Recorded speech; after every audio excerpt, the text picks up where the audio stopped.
I'm just obsessed with pattern and always have been. See patterns everywhere and I can't stop drawing them and printing them, and I love to see them come alive on fabric, and they really come to life.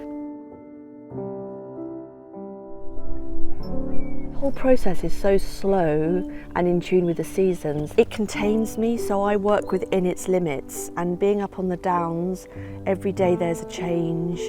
Leaves will be turning, fruit will be forming, dropping, and I work within that cycle, and it gives me a great sense of inspiration but also peace, because there's no way of hurrying it, there's no way of really changing it. Discovering its natural patterns and how it repeats itself is a very restorative and restful way of working. There's always something available every season.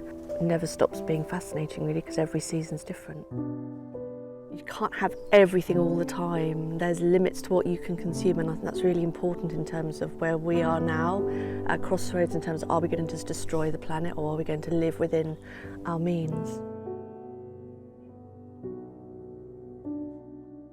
I design really by printing natural forms I might see, or a beautiful old piece of carving I might see in one of the downland churches. An idea might come to me from printing a piece of movement in that block, and then I will start editing and recutting and cutting the block, and I'll keep working with it possibly for months. I'm looking for movement, I'm looking for something dynamic, but I'm also looking for peace.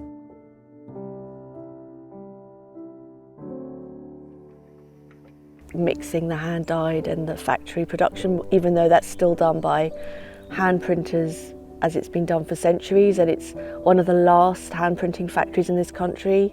There's only like 3 left now, everything's gone abroad, so it's really important to me to be able to support British craft and manufacturing in England, keeping the craft alive.